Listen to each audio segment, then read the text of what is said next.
È arrivato il tempo di tirar fuori quello che il cielo ha messo dentro di te e di farlo crescere oltre misura.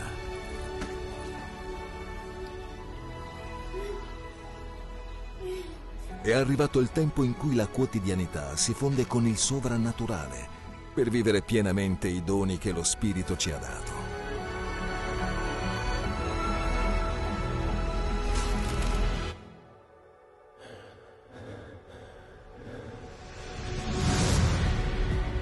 È finito il tempo delle mezze misure. È arrivato il momento di vivere tutto ciò che Dio ha preparato per te e riversarlo sulla terra.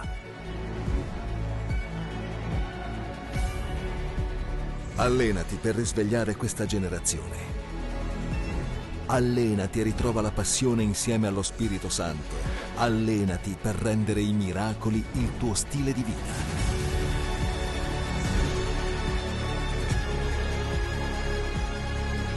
Allenati perché il sovrannaturale diventi naturale nella tua vita. Allenati per essere pronto e portare il cielo sulla terra.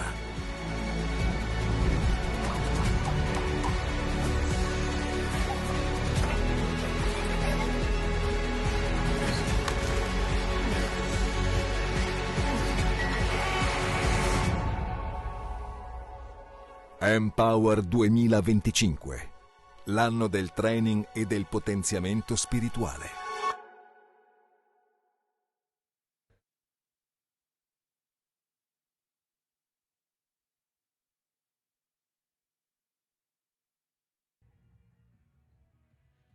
Buongiorno, buongiorno, buongiorno Chiesa. Benvenuti a tutti. Vorrei chiedere chi è qui per la prima volta, si può alzare la mano.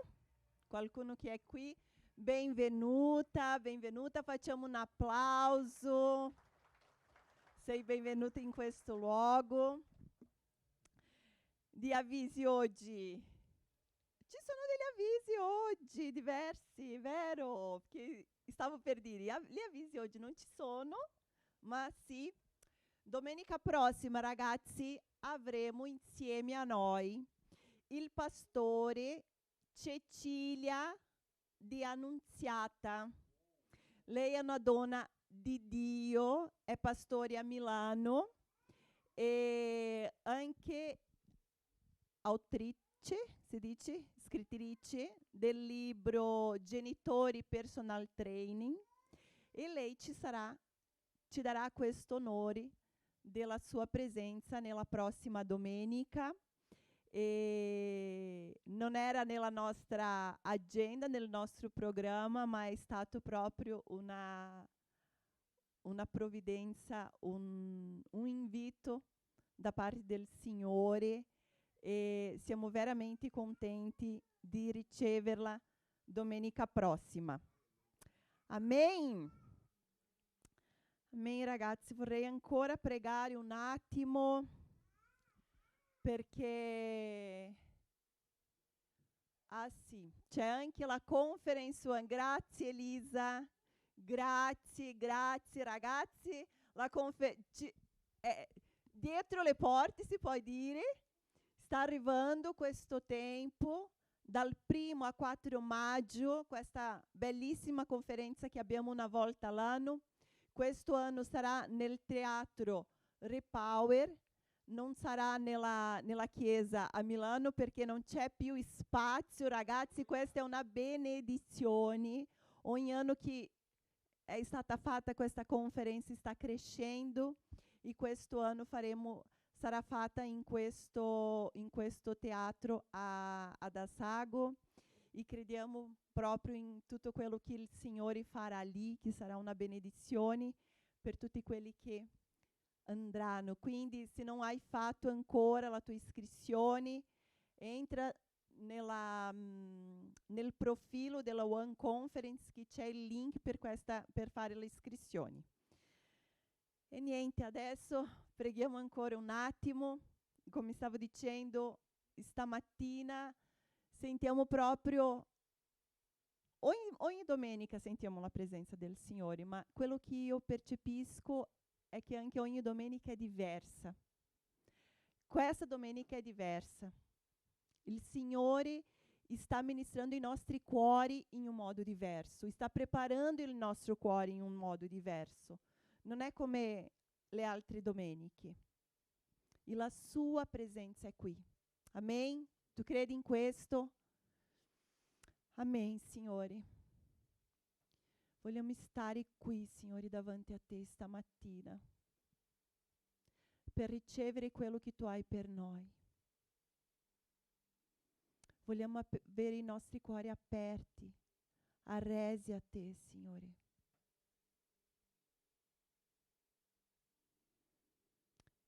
Tutto quello che è distrazioni, preoccupazioni, lasciamo ai tuoi piedi, Gesù, stamattina.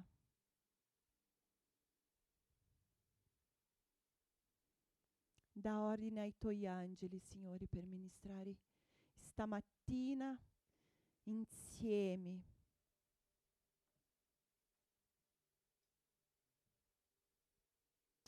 Noi vogliamo ricevere, Signore, quello che tu vuoi fare stamattina qua. Vogliamo la tua trasformazione, vogliamo la trasformazione che viene attraverso la rivelazione della tua parola, Signore.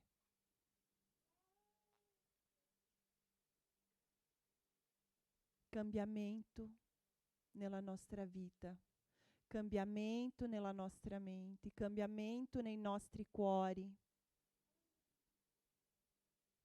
Trasformazione, Signore. Spirito Santo. Tu hai la libertà in questo luogo.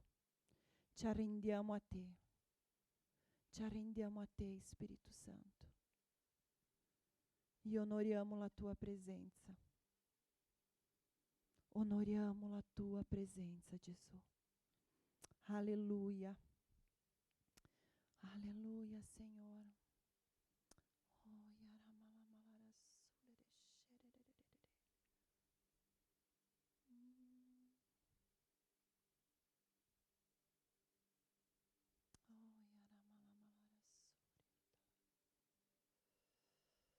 Apri il tuo cuore stamattina, le tue orecchie. Quello che Pastor Alex ha detto all'inizio. Per il Signore non importa come siamo arrivati. Lui ci riceve come siamo, come stiamo. Non ci sono restrizioni, riserve.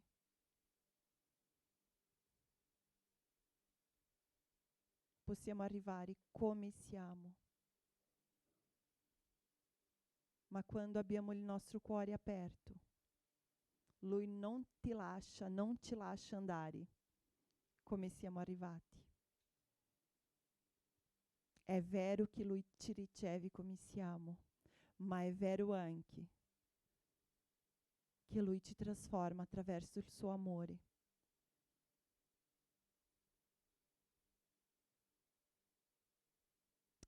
Ricevi quello che il Signore ha per te stamattina.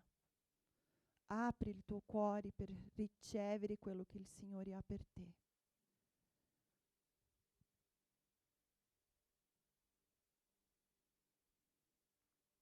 Quelli che hanno orecchi, o dalla parola, o da quello che il Signore ha per dire.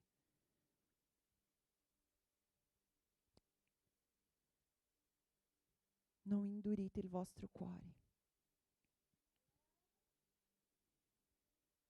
Alleluia, Signore, alleluia. Amen, amen. Amen. Domenica scorsa, Pastor Alex ha condiviso con noi sull'atmosfera profetica. Ci ha portato delle chiavi, alcune istruzioni di come possiamo fare per creare, per generare un'atmosfera profetica nella nostra vita. È stato bellissimo. Io spero con tutto il mio cuore che avete anche riflettuto su queste cose e provato nella pratica della vostra vita quello che è stato insegnato, perché la parola di Dio è vita quando c'è lo Spirito Santo, perché dice che solo la lettera è morta, non porta vita. Se non c'è lo Spirito Santo di Dio per vivificare quello che è dichiarato, che è proclamato, che è insegnato, non serve a nulla. E è vero anche che se siamo qui ad imparare qualcosa, a sentire la parola di Dio, ma non la mettiamo in pratica nella nostra vita, è anche inutile. Quindi se ogni domenica siamo qui a sentire e non cambia nulla nella nostra vita, a cosa sta servendo? Mentre eravamo nella lode, io pensavo a questo.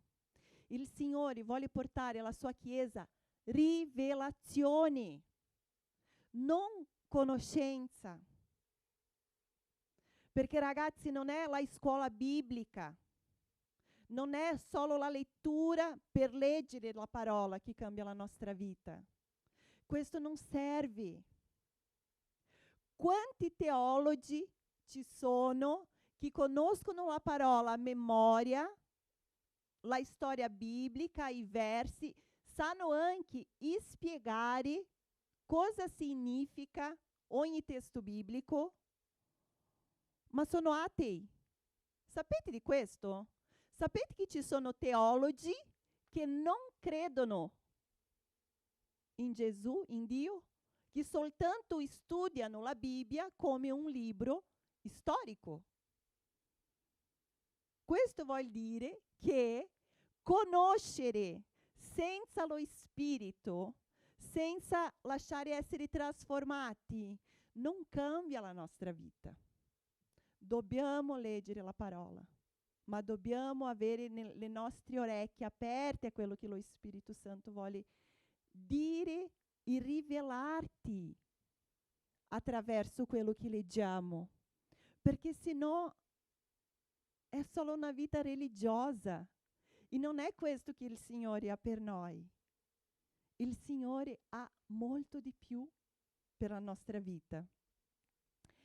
E alla fine del gospel, credo che vi ricordate che Carol ha condiviso una parola che lo Spirito Santo l'aveva dato già da qualche settimana. Non era stato proprio in quella domenica. Lei aveva già condiviso con noi quella parola, ma proprio nella domenica scorsa il Signore ha detto: è il momento di liberare questa parola sulla Chiesa. Tu puoi dire, ok, ma era una cosa semplice, ma è una cosa che è venuta per farci riflettere e cambiare e iniziare a riflettere a quel momento. Perché dobbiamo capire quando il Signore parla alla Chiesa.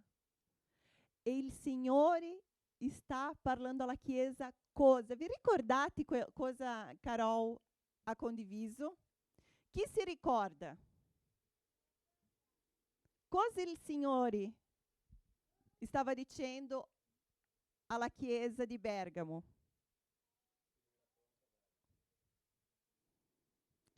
Che Lui era pronto a riversare su di noi il suo Spirito. Ma c'era una domanda. Vi ricordate? Qual era la domanda? Siete pronti? Siete pronti, ragazzi, a ricevere quello che il Signore vuole riversare su di te, su di noi? Cosa sarà che il Signore vuole riversare su di noi? Cosa sarà che il Signore vuole fare in questo luogo? E ognuno forse c'è un pensiero, una immagine. Pensiamo forse subito, e questo è quello che io penso anche, nel tempo del risveglio della Chiesa, del risvegliare la nostra vita spirituale, di trasformare, di versare i suoi doni. Stiamo chiedendo al Signore questo. Vogliamo vedere la manifestazione dei suoi doni in questo luogo. Ma una cosa che a volte non sappiamo, perché se siamo un po' distratti, non percepiamo, lo Spirito Santo sta già riversando i suoi doni. Lo Spirito Santo sta già agendo, sta portando parole di conoscenza in questo luogo. Lo Spirito Santo sta portando discernimento di spiriti. Lo Spirito Santo sta facendo dei miracoli. Però non sempre sappiamo, non sempre siamo, come si dice, non sempre sappiamo di queste informazioni. Perché? Perché a volte non succede una cosa, un movimento, diciamo, diverso qui nella domenica. Però non è solo nella domenica che deve succedere un'atmosfera profetica, qualcosa di diverso, che sentiamo magari un brividi, non so, come ho detto, ognuno ha un'aspettativa di questo soprannaturale, di questo che il Signore vuole fare. Però se non siamo attenti, se non siamo uniti, non sappiamo di queste cose, non sappiamo di quello che lo Spirito Santo sta già facendo. E a volte siamo lì ancora a dire, ma il Signore non fa nulla, ma non succede nulla, ma io non vedo nulla. Però il Signore sta già agendo. Ma io credo che sì, Lui vuole fare ancora di più. Lui vuole ancora farsi più tangibile. Posso dire più visibile, anche se non lo vediamo. Ma come lo vediamo? Attraverso le sue azioni nelle nostre vite, attraverso il cambiamento nella vita delle persone, attraverso il cambiamento nel cuore. È questo. Noi siamo una chiesa pentecostale. Sappiamo che tanti sono venuti di altre chiese che hanno avuto esperienze diverse con la manifestazione dello Spirito Santo. Ma è vero anche che non in tutti i posti le manifestazioni sono uguali. E non vuol dire che lo Spirito Santo non sta agendo. Perché Lui agisce dove vuole, come vuole. E Lui fa. Ma qual è l'evidenza che Lui sta agendo nella nostra vita? È la trasformazione, è il cambiamento. Quindi Lui è preparato a riversare su ognuno di noi il suo spirito, i suoi doni. Ma tutti riceveranno? Sì o no? Cosa ne pensate? Non tutti riceveranno. Purtroppo questo è vero. Perché? Perché non tutti riceveranno? Perché non tutti sono preparati. Ma il Signore vuole prepararci. Il Signore vuole che ognuno di noi riceva quello che Lui ha.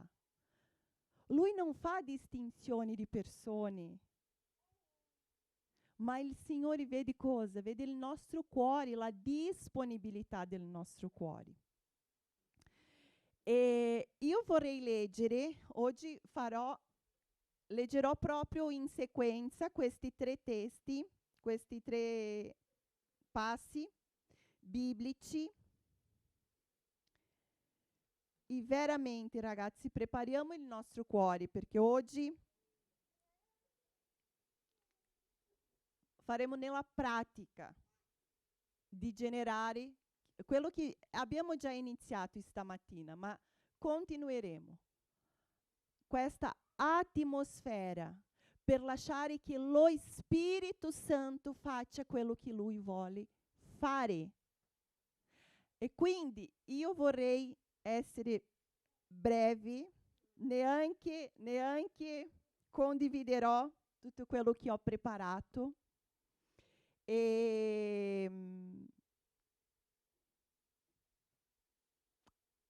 Ma è questo, io credo proprio in quello che lui vuole fare stamattina. Però dobbiamo avere il nostro cuore arreso, pronti. I testi. Non so se vi ricordate anche che Carol ha condiviso la predica di oggi è basata sulla condivisione di domenica scorsa in tutto quello mi ha proprio mosso lo spirito. Io ho riflettuto, ho pregato, ho letto i testi, dicevo, Signore, cosa vuoi nella tua chiesa? Perché hai fatto questa domanda? E sapete ragazzi che io nel mio modo di essere e anche nel martedì quando abbiamo fatto il nostro collegamento con la intercessione, che è stato anche parlato su di questo, io dicevo, ma siamo pronti, Signore? Io pregavo, Signore, siamo pronti. Siamo pronti. Io ho dichiarato con tutto il mio cuore questo, perché è questo che io voglio. Non so qui nella chiesa, anche nella mia cameretta.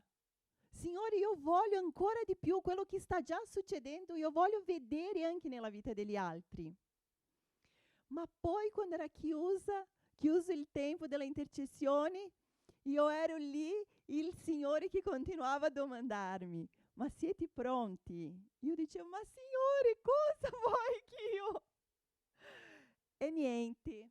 Carol ha condiviso anche sul passo della vedova, che ha cercato il profeta Eliseo, e lui, leggiamo il testo, poi io parlo esattamente cosa era successo.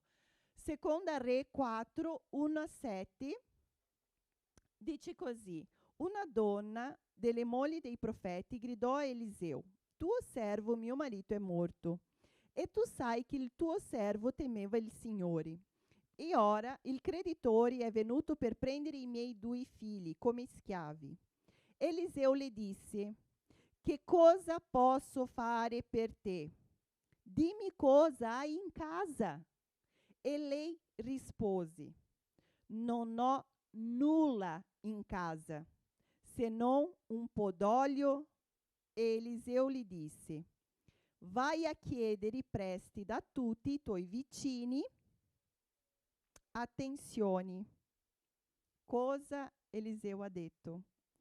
Vai a chiedere ai tuoi vicini vasi vuoti. Molti vasi vuoti.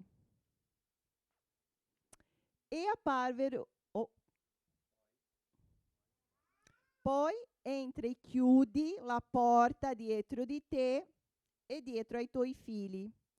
Versa in tutti questi vasi e quando saranno pieni, mettili da parte. Fino qua. Leggiamo altro testo. Atti 2, 1-4. Quando giunse il giorno della Pentecoste, erano tutti insieme nello stesso luogo. E all'improvviso venne dal cielo un suono come in un vento impetuoso, che riempì tutta la casa dove si trovavano. E apparvero loro lingue come di fuoco, che si divisero e si posero su ciascuno di loro. E tutti furono riempiti dello Spirito Santo e cominciarono a parlare in altre lingue, secondo che lo Spirito dava loro di esprimersi. E per ultimo, Ebrei 3, 7, 8. Perciò, come dice lo Spirito Santo, oggi, se udite la sua voce, non indurite il vostro cuore, come nel giorno della provocazione, come nel giorno della tentazione nel deserto. Io vi chiederò di ripetere la prima parte di questo versetto. Perciò, come dice lo Spirito Santo, adesso tutti insieme, ad alta voce, ragazzi. Oggi, se udite la sua voce, non indurite il vostro cuore. Questo, ragazzi, non indurite il vostro cuore a quello che il Signore porta o ha da portare, che è un altro testo che il Signore ha portato settimana scorsa mentre eravamo nel tempo di preghiera alla fine. Allora, cosa Dio sta domandando con siete pronti? Perché Lui vuole riversare il suo spirito, la sua potenza, i suoi doni, ma se siamo pronti. Quando parliamo di essere riversato lo Spirito Santo, parliamo anche del risveglio. Però, ragazzi, il risveglio non è solo un evento improvviso che accade senza preavviso. Perché a volte siamo qui a dire: Spirito Santo, io voglio quello che tu hai. Spirito Santo, io voglio vivere il sovrannaturale. Ma speriamo che semplicemente accada qualcosa del cielo, ma non capiamo che c'è una preparazione per questo. C'è un processo. Il Signore vuole fare, ma perché Lui chiede se siamo pronti? Perché c'è la nostra parte. Lui è pronto a fare la sua parte, ma c'è la nostra parte. E qual è la nostra parte? Quando sentiamo la storia della vedova, che è qualcosa che il Signore ha parlato alla sua Chiesa attraverso di quella parola che Carol ha condiviso, in quel momento che io chiedevo: ma Signore, ma cosa vuoi? Il Signore mi ha fatto ricordare il passo, sono andata a leggere e quando ho letto vaso vuoti, questo è semplicemente, è come se vuoti fosse la risposta del Signore. Il Signore ha risposto: io voglio vasi vuoti. Quando chiedo se siete pronti a svuotarsi, a svuotarvi di se stessi? È questo che il Signore ci domanda come Chiesa. Se siamo pronti ad essere vuoti di noi stessi, dei nostri peccati, delle nostre proprie resistenze. Perché quando leggiamo la storia della vedova, cosa dice? Quando lei ha iniziato, ha preso quello che lei aveva e ha iniziato a riversare sui vasi vuoti, cosa succedeva? Riempiva, traboccava, lei doveva prendere un altro e poi un altro. Non abbiamo letto, ma la parola dice che quando sono finiti i vasi, era finito l'olio. Quindi se avessi ancora più vasi, io credo che sarebbero ancora più vasi pieni, si avrebbero ancora più vasi vuoti. E quindi non possiamo essere riempiti della presenza dello Spirito Santo se siamo pieni di altre cose. Dobbiamo svuotarci delle nostre convinzioni, delle nostre preoccupazioni, delle nostre giustificazioni. Perché, ragazzi, tutti noi qua, non c'è nessuno che non può dire che non ha una storia e che non ha delle ferite, o che non ha non è stato guarito delle ferite. Tutti abbiamo vissuto delle situazioni che hanno provocato delle ferite nelle nostre vite, nella nostra anima. Ma è vero anche che il Signore vuole guarire le nostre ferite e Lui lo fa. Se lo permettiamo, Lui guarisce.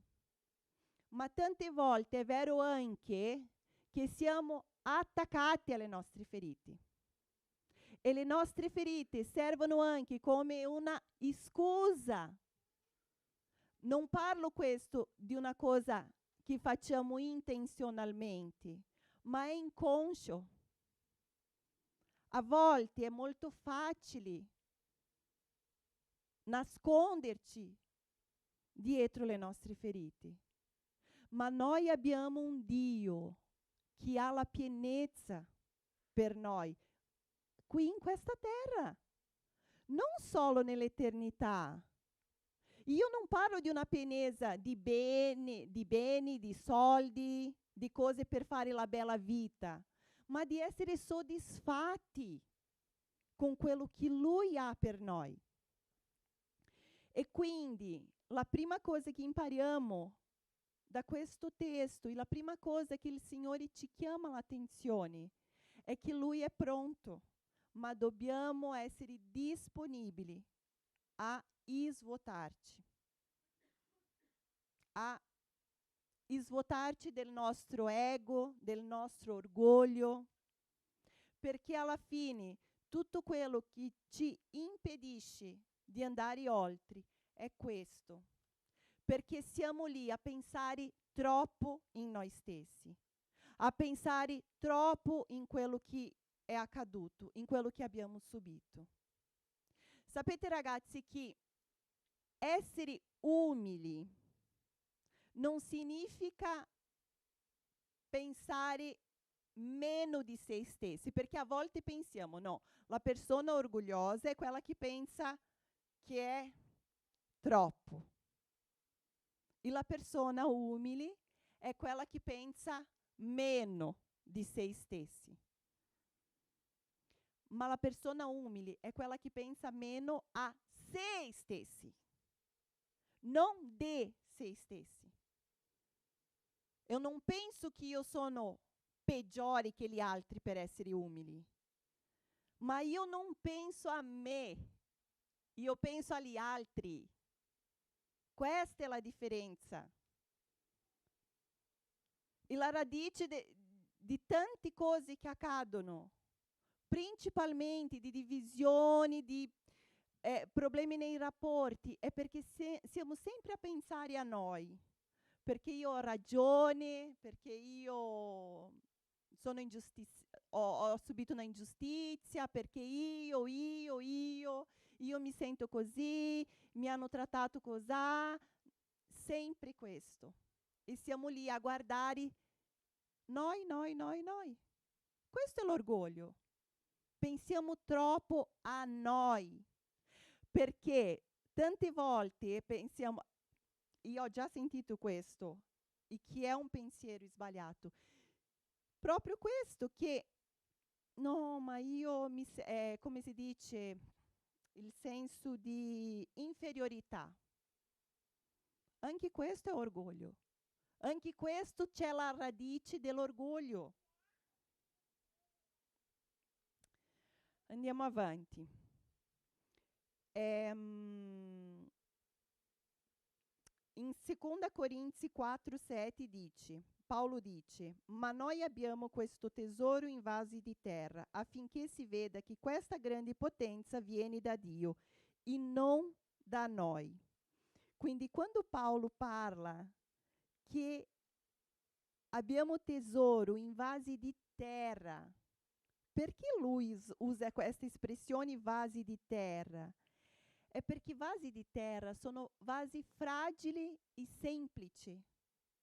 Immaginate, io volevo portare un vaso di terra, poi mi sono dimenticata. Ma un vaso di terra è un vaso semplice. Non è un vaso decorato, un vaso che porta una bellezza che attira l'attenzione. È un vaso semplice, fatto di un materiale semplice. E perché lui parla di questi tesori in vasi di terra? Perché qual è la nostra natura? Da cosa il Signore ci ha fatto? Di barro, di terra, della polvere. Perché? Perché per farci vedere che la nostra natura è fragile. E più ci arrendiamo a Lui, più siamo disponibili a questo, più Lui farà nella nostra vita. Quindi i vasi di terra, che sono fragili e semplici, rappresentano noi, esseri umani, e la nostra limitatezza. Per essere veramente riempiti dallo Spirito Santo, dobbiamo riconoscere che non possiamo fare nulla da soli e che abbiamo bisogno della sua pienezza per vivere e crescere nella fede. In questo caso che abbiamo letto della vedova, l'olio è un simbolo dello Spirito Santo che può fluire solo quando il nostro cuore è vuoto di ciò che non appartiene a Dio. La donna non aveva altro che una piccola quantità di olio, ma attraverso l'obbedienza quella piccola quantità diventò una grande benedizione. Allo stesso modo, quando ci rendiamo vuoti e ci avviciniamo a Dio con cuore sincero, Egli riempie le nostre vite con il suo Spirito. Fate attenzione, ragazzi. Il risveglio non è qualcosa che possiamo produrre con le nostre forze, ma il risultato di un cuore disponibile e pronto a essere svuotato da ciò che non viene da Dio. Io ripeto questa frase. Il risveglio non è qualcosa che possiamo produrre con le nostre forze.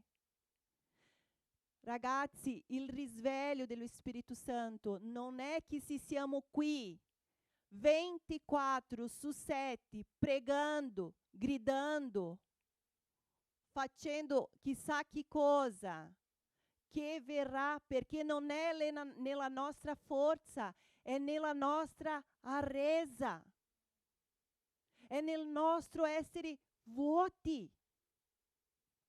E só c'è un modo per questo, che io neanche seguirò più la mia. È il ravvedimento, ragazzi.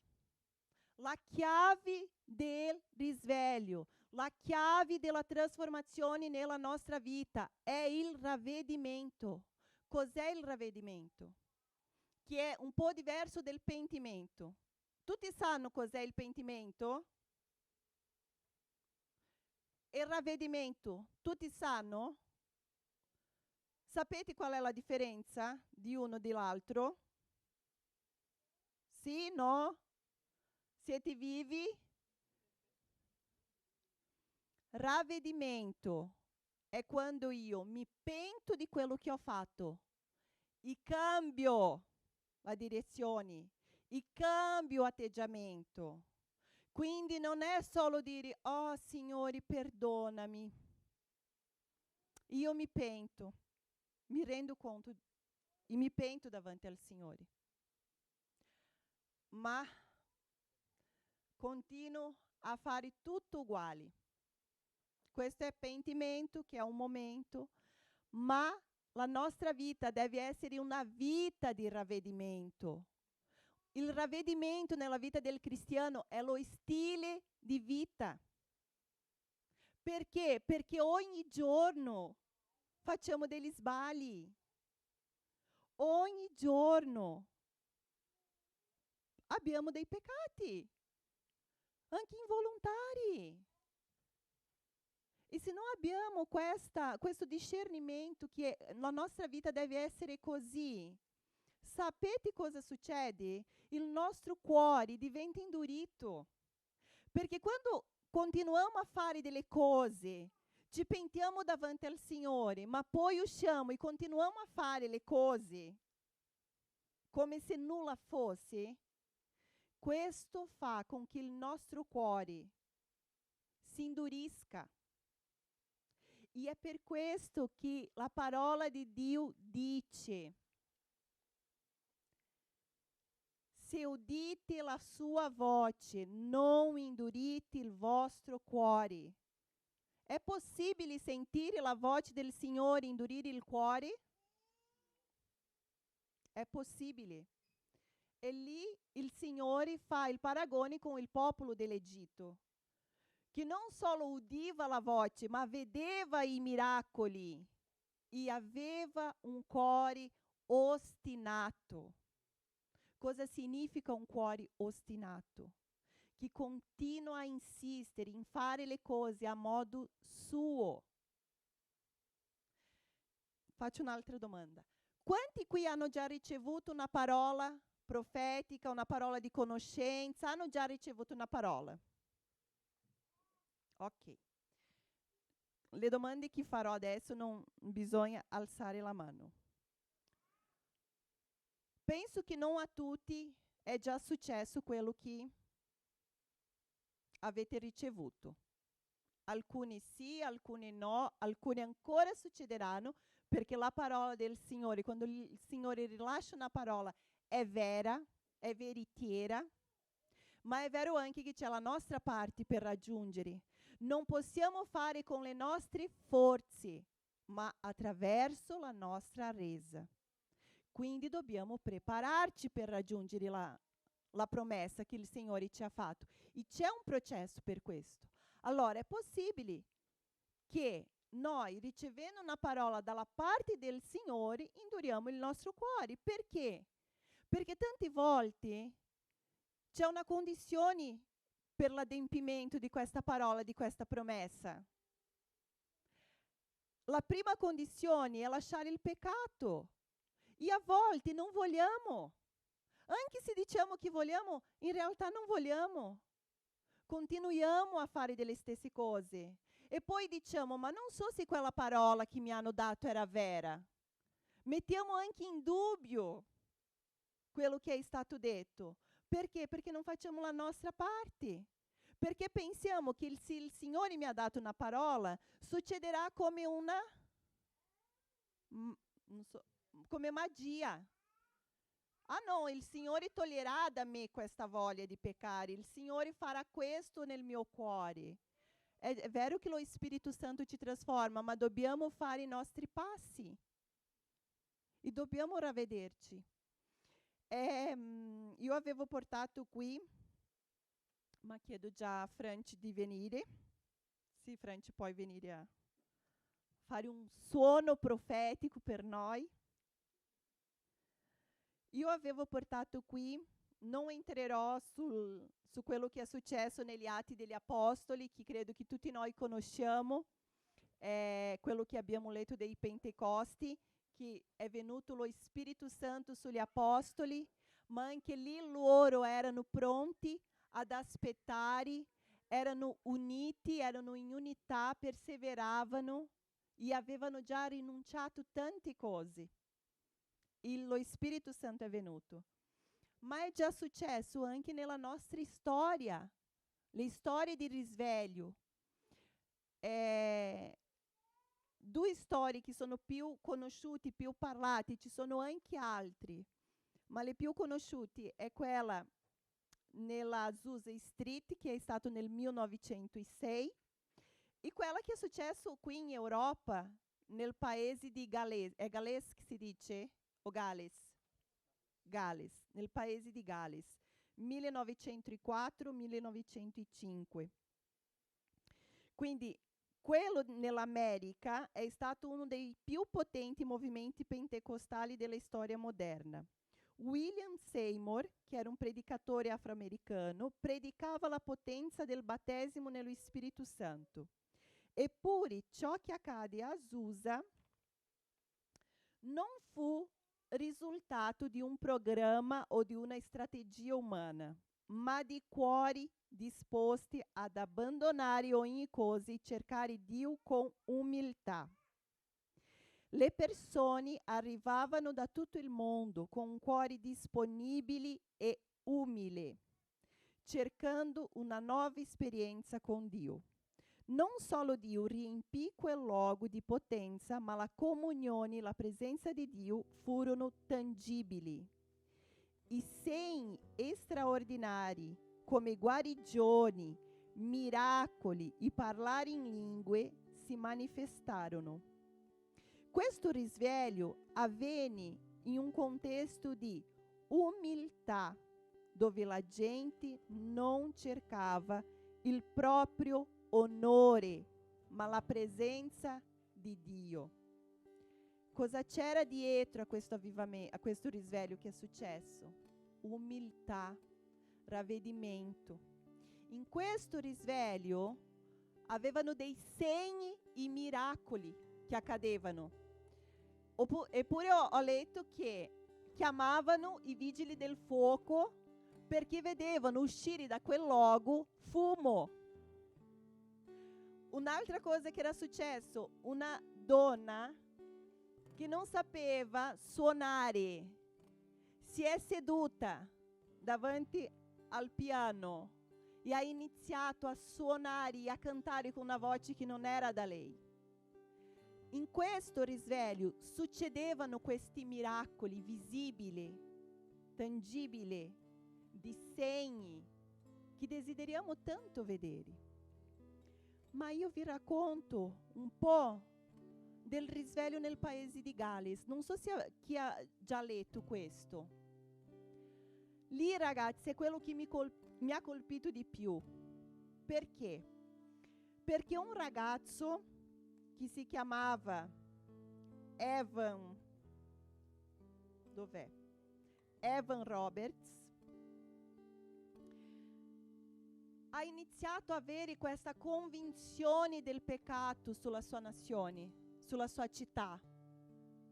E lui ha iniziato con 2-3 persone a pregare e a ravvedersi davanti al Signore. Loro hanno perseverato in questo. E quello che la storia ci racconta, e ho portato anche il mio quaderno, perché stamattina mi sono ricordata che avevo fatto queste già, non so, nel 2020-19 più o meno. Io avevo segnato qual era la parola, cosa questo ragazzo ha portato alla sua comunità, perché ha iniziato lì nella comunità. Cosa questo ragazzo diceva che ha portato le persone a vivere questa esperienza? Ravvedetevi di tutti i peccati conosciuti e abbandonati qualsiasi abitudine che porti dubbio. Questa era la prima cosa che lui diceva. Cosa lui diceva? La parola, quello che la parola dice. Cosa diceva Giovanni Battista? Qual era la sua predicazione prima di venire Gesù? Ravvedetevi. La seconda cosa che lui diceva: riconciliatevi. Se avete qualcosa contro qualche persona, riconciliatevi.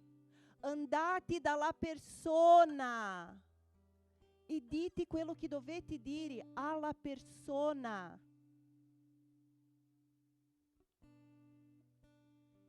Restitua se avete causato danni a qualcuno, restituisca. Non lasciare nessuna lombra. Non possiamo essere perdonati se non perdoniamo gli altri. La terza cosa, ubbidite allo Spirito immediatamente. Immediatamente. Non resterò lì a ragionare se ubbidirò o no. Ubbidirò subito. E l'ultimo, confessate a Gesù pubblicamente. Confessare Gesù non è un atto solo nel momento della conversione. Non è un atto unico. Quando io accetto Gesù nel mio cuore, lo confesso come il Signore Salvatore. È un stile di vita. Confessare Gesù come il mio Signore è sempre. Il ravvedimento è sempre. Svuotarmi di me stessa è sempre. E così possiamo camminare nello Spirito. E cosa è successo in questo paese? Trovo subito. Vi invito già ad alzarvi.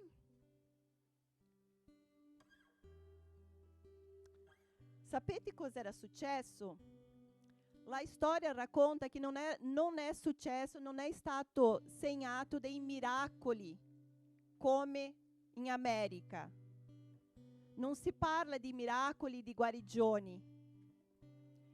Ma ragazzi, sai cosa è successo? Un battesimo di onestà. Un battesimo di perdono. Un battesimo di riconciliazione. Io so che voi come me desiderate vedere i miracoli, desiderate vedere i guarigioni. Io credo. Ma se non desideriamo avere una vita onesta, veritiera, che non è nell'ombra, io credo che è questo che il Signore vuole fare prima, perché questo risveglio è stato prima di quello in America. È questo, è la trasformazione della nostra vita. Vogliamo vedere la manifestazione dei doni. Questo è giusto, Chiesa. Ma dobbiamo avere questa coscienza di che dobbiamo cambiare il nostro atteggiamento, ragazzi. Le cose che sono fatte nell'ombra, prima o poi verranno alla luce. Perché? Perché il Signore vuole purificare la sua Chiesa. Ma possiamo, invece di aspettare che le cose vengano, noi dobbiamo fare il passo di andare dal Signore e andare con questo cuore che si ravvede, andare dalle persone e fare questa riconciliazione.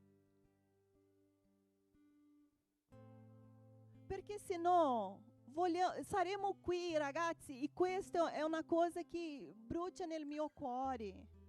Io voglio vedere questa Chiesa infuocata di quello che lo Spirito Santo vuole fare. Ma prima di tutto io voglio quello che il Signore vuole. Vedere una Chiesa pentita davanti a Lui, che riconosce che senza di Lui noi non siamo niente, non faremo niente, ragazzi. Non esisterà una conquista di questa città nella nostra forza, nelle forze delle nostre braccia. Non è così, non è nella predica della domenica. Non è avere questo luogo pieno di persone, no, è avere questo cuore con le persone che sono qui oggi, ma con un cuore vuoti di se stessi, pentiti davanti al Signore. È questo che il Signore ha per la Sabaoth Bergamo oggi. Il Signore si muove come vuoi, dove vuoi, quando vuole. In ogni luogo è diverso. Magari a Brescia succede qualcosa di diverso, a Milano è diverso. Abbiamo una parola comune, allenamento. E io vedo che questo sta succedendo veramente. È una parola unica, abbiamo unità in questo. Ma quello che il Signore ha per la Chiesa locale è diverso per ognuno. Il tempo è diverso. E questo io voglio invitarvi adesso, ragazzi. senza riserva, senza vergogna, senza pensare a se stessi o a pensare agli altri. Il Signore ci chiama oggi al ravvedimento, ragazzi. Il Signore ci chiama oggi al ravvedimento. Il vero ravvedimento, ragazzi, porta tristezza nel nostro cuore. Perché quando ci rendiamo conto, viene una tristezza nel nostro cuore. Ma non è la parola dice che non è la tristezza secondo il mondo, che è una tristezza di una persona senza speranza, ma è una tristezza perché vogliamo cambiare.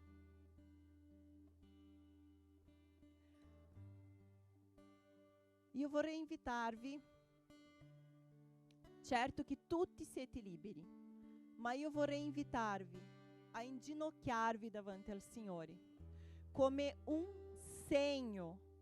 Non potete andare dall'altra parte, potete venire qui davanti, potete andare in qualsiasi angolo, non è un problema dove fate questo, ma io vi invito a fare come un segno davanti al Signore di questa disposizione di ravvedimento.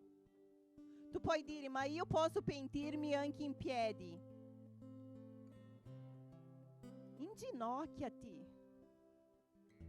Piegati davanti al Signore.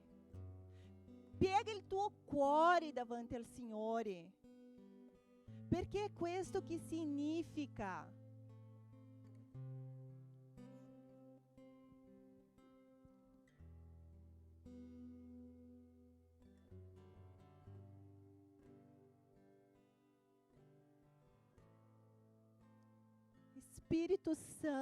Spirito Santo, quello che chiediamo stamattina a te è che venga il tuo convincimento del nostro peccato, il convincimento del peccato, della giustizia, del giudizio a ognuno di noi, Signore. Non importa quanto tempo siamo cristiani, non importa quanto tempo abbiamo consegnato la vita a te, ma questa consapevolezza del peccato dobbiamo avere ogni giorno. Vieni Spirito Santo, costringi il nostro cuore.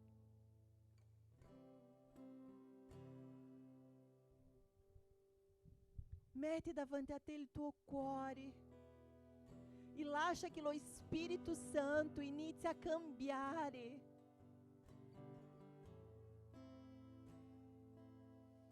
Spirito Santo.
Il Signore continua a voler guarirci stamattina.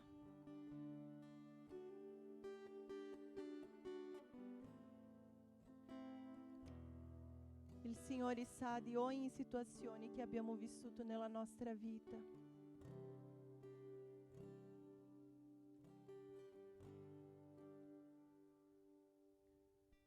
Prendi questo tempo adesso per consegnare al Signore quello che ti fa ancora male.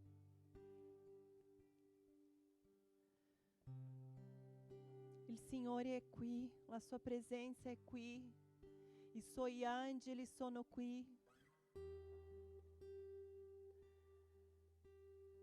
Signore, tocca il cuore di ognuno che è qua stamattina, Signore, con la tua potenza. Noi ti chiediamo, Spirito Santo, la tua potenza di trasformazioni, di guarigioni.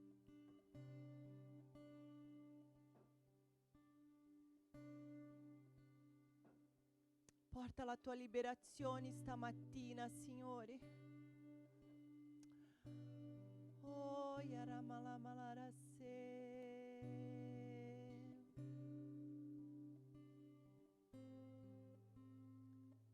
Oh, Yaramalamalarasse.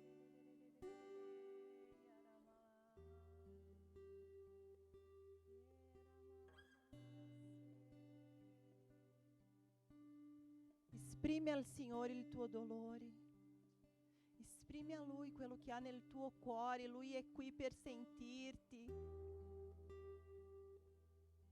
Svuota il tuo cuore di quello che occupa questo spazio che è dello Spirito Santo. Svuota il tuo cuore davanti alla presenza di Dio.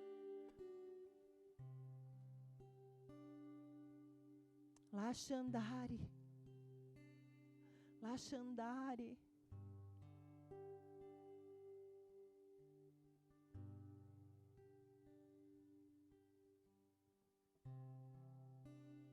Ti sei già pentito davanti al Signore, adesso libera il perdono che tu sai che tu devi liberare. Libera il perdono sulle persone che ti hanno ferito, che ti hanno fatto male.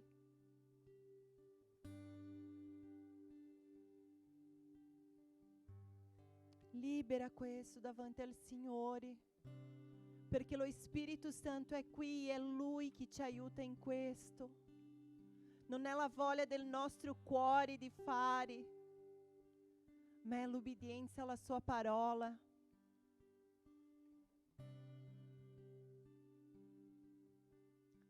Lascia che il Signore toglia dal tuo cuore la radice di amarezza.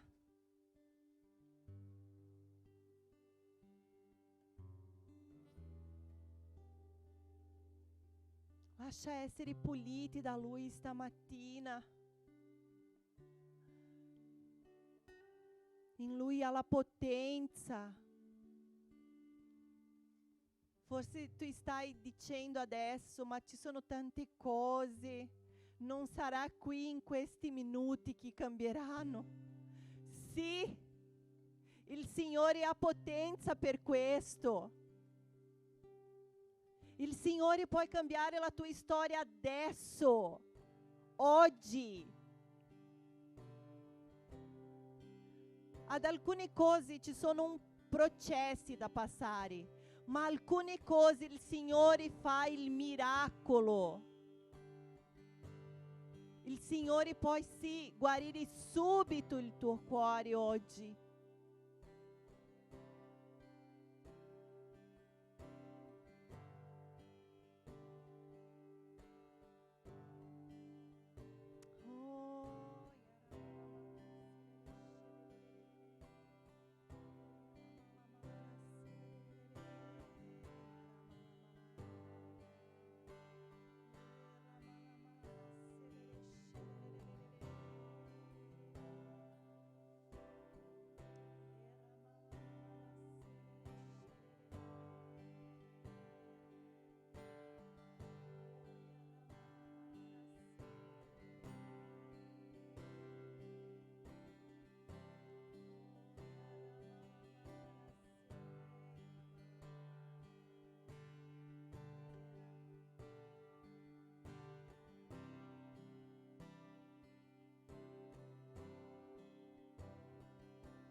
Io chiedo a Pasta Alex, Roby, a Carla, Fabio, a pregare per le persone. Se tu hai bisogno di una preghiera, se tu vuoi che qualcuno preghi insieme a te, solo alza la tua mano.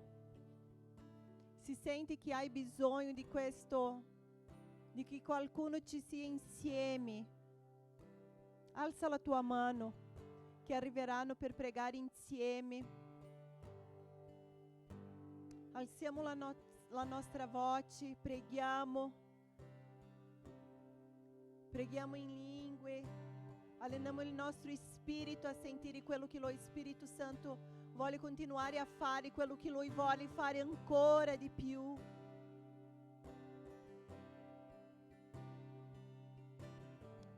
Sia libero nella presenza dello Spirito Santo, sia libero, sia libero.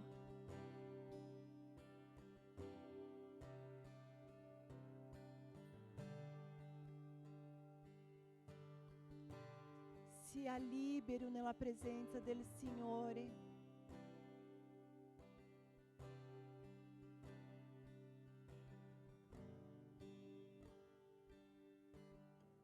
C'è trasformazione stamattina, c'è la potenza dello Spirito Santo in questo luogo. Oh Gesù, ti ringraziamo, ti ringraziamo.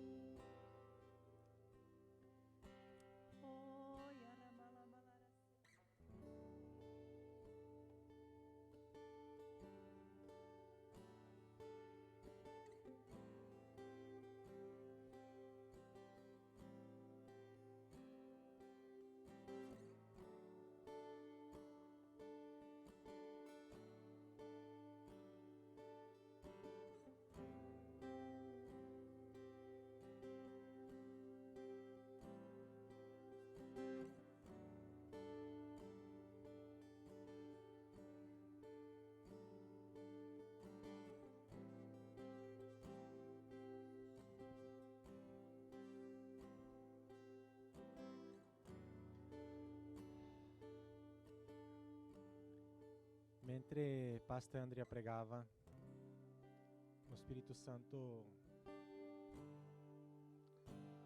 bruciava nel mio cuore e continua a bruciare. Perché a volte non ci rendiamo conto di quello che stiamo facendo adesso, di quello che veniamo a fare qui ogni domenica.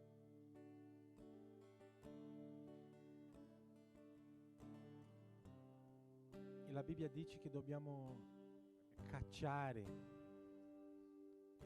ogni pensiero. E quello che parlava Pastor Andrea oggi di svuotarsi. E Dio bruciava nel mio cuore la maledicenza. Perché a volte usciamo di un gospel come questo, pieni.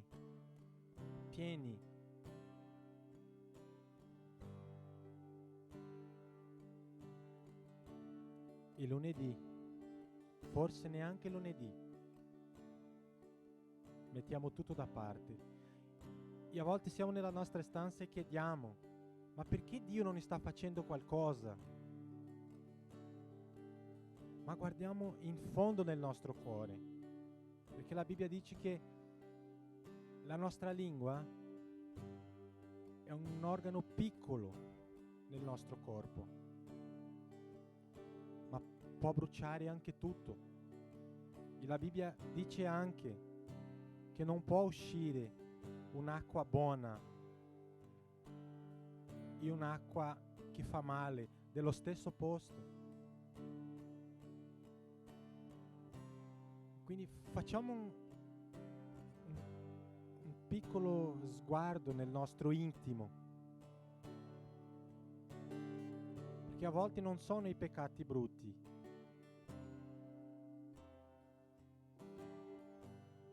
ma Dio manda a cacciare via la maledicenza.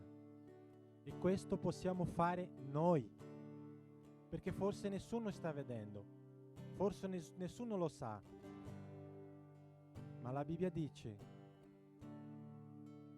che se nel nostro cuore pensiamo male del nostro fratello, lo già abbiamo ucciso.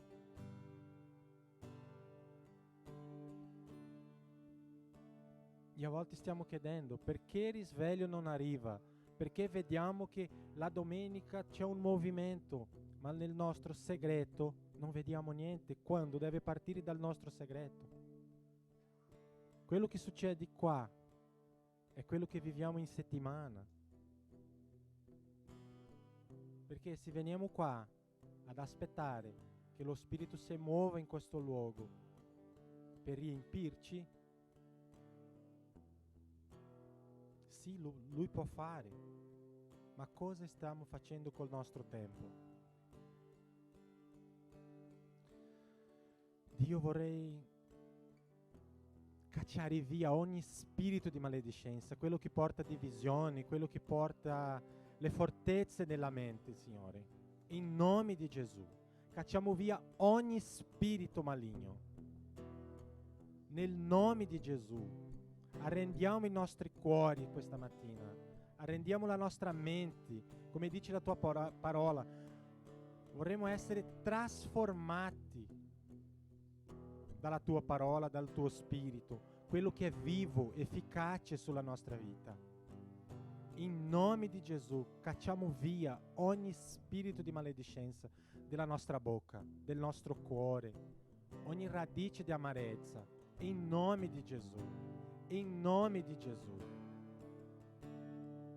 E diciamo all'inferno, leghiamo ogni spirito. Grazie, Signore, per questa mattina. Grazie perché tu fai tutto perché possiamo avvicinarsi a te. In nome di Gesù, papà. Grazie, Signore. Amém, amém, amém, Chiesa. Non è finito. Non è finito qui. Io direi che è appena iniziato. È appena iniziato.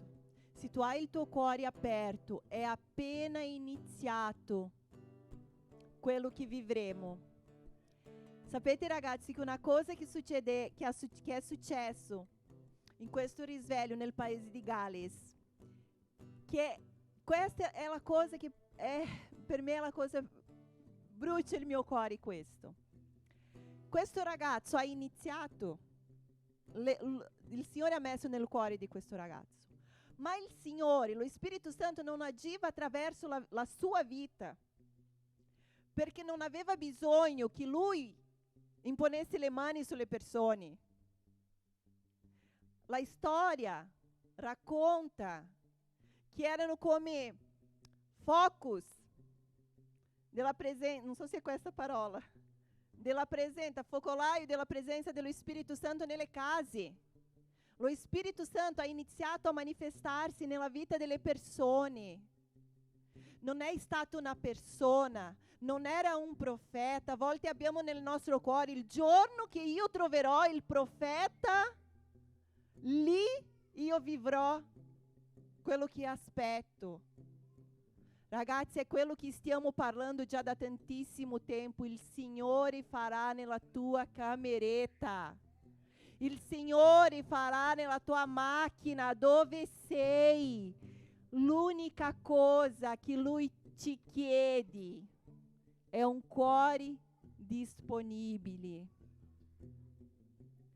Lo Spirito Santo continuerà quello che Lui ha iniziato. Lui continuerà, però dipende dalla risposta di ognuno. Noi possiamo insegnarvi, aiutarvi, ma riceverà chi vuole veramente e chi mette in pratica la parola del Signore. Amém? Dio vi benedica. Una settimana piena della presenza dello Spirito Santo. E ancora una volta, ragazzi, non siete solo ascoltatori della parola, ma mettete in pratica. Mettete in pratica. Dopo che uscite di qua, domani, dopodomani, ogni giorno della vostra vita. Ogni giorno della vostra vita. Amém? Dio vi benedica.